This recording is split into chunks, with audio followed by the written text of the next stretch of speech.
হাজী আমিনুর রশিদ ইয়াসিন সাহেব সহ উপস্থিত সবাই আমার সালাম গ্রহণ করুন। আসসালামু আলাইকুম ওয়া রাহমাতুল্লাহ।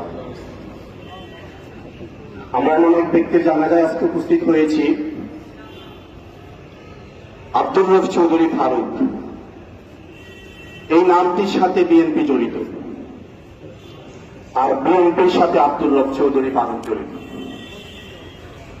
অতপ্রতভাবে জড়িত। ছোটবেলা থেকে যখন রাজনীতিতে এসেছি, আব্দুর রব চৌধুরী ফারুককে একজন অভিভাবক হিসেবে পেয়েছি।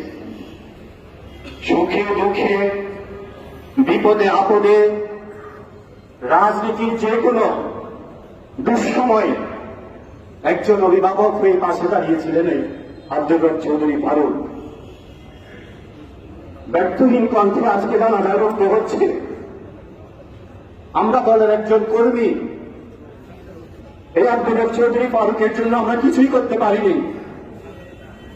দল থেকে আব্দুর রব চৌধুরী অনেক কিছু পাওয়ার ছিল, কিন্তু এই দল আব্দুর রব চৌধুরী ফারুককে কি দিয়েছে?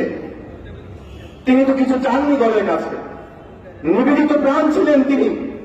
সেই প্রতিষ্ঠা লগ্ন থেকে দল করে গিয়েছেন। দলের অনেক সুবিধাবাদী নেতা আব্দুর রব চৌধুরী ফারুককে আমরা ব্যবহার করেছি।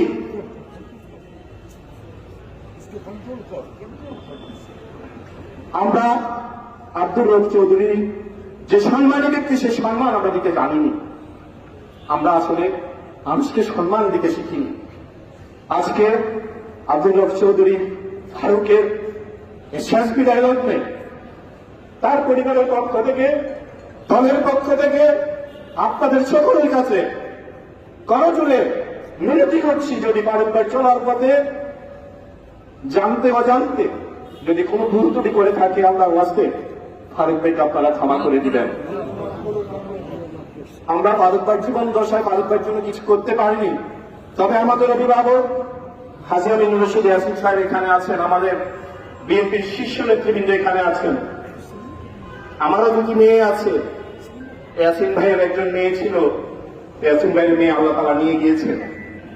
আমি ওনার কাছে আকুল আবেদন জানাবো, এখানে ফাইন উপস্থিত আছে, ফারুক ভাইয়ের একটি মেয়ে আছে, সে তার বিবাহের উপযুক্ত হয়েছে। দলকে আমি অনুরোধ করব, দল দায়িত্ব নিয়ে ফারুক ভাইয়ের মেয়ের যেন কোন বিবাহের সকল প্রস্তুতি, সকল কাজ, আনুষ্ঠানিকতা দলের পক্ষ থেকে যেন করা হয়। আমি দলের প্রতি সে আবেদন জানাচ্ছি এবং হাজী আমিনুর রশিদ ইয়াসিন ভাইয়ের প্রতি আবেদন জানাচ্ছি। আমি আমার জায়গা থেকে আমি কথা দিচ্ছি, আমার সন্তানের জন্য আমি যা করতাম ফারুক ভাইয়ের মেয়ের জন্য আমি ঠিক তাই করবো ইনশাআল্লাহ।